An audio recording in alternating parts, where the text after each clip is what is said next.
అక్రమ సంబంధం పెట్టుకున్న ఒక స్త్రీని ఒక పురుషుణ్ణి చేతబడి విధానం ద్వారా విడదీయవచ్చును.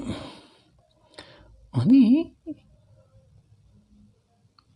కాపురాలు కూల్చే విధానం ఉంటుంది కనుక వాళ్ళని విడదీయడంలో తప్పేమీ లేదు. ఉదాహరణకు ఒక కాపురంలో ఉన్న స్త్రీ మరో కాపురంలో ఉన్న పురుషుడు వారి ధర్మబద్ధాన్ని కాదని పరాయి స్త్రీని పరాయి పురుషుని స్త్రీ యొక్క అక్రమ సంబంధం పెట్టుకున్న సందర్భంలో మనం వారిని విడదీయవచ్చును. వారి యొక్క స్త్రీ ఫోటో ఈ యొక్క పురుషుడి ఫోటో వాళ్ళిద్దరి పేర్లు ఉంటే గనక మనం విడదీసే విధానం కూడా ఎవరైనా చేస్తారు. అంటే ఈ యొక్క అనుభవం ఉన్న వాళ్ళు మాత్రమే ఈ యొక్క ప్రక్రియను చేస్తారు అనేది ఒకటి గుర్తుంచుకోవాలను. అనుభవం లేని వారు ఏమీ చేయలేరు.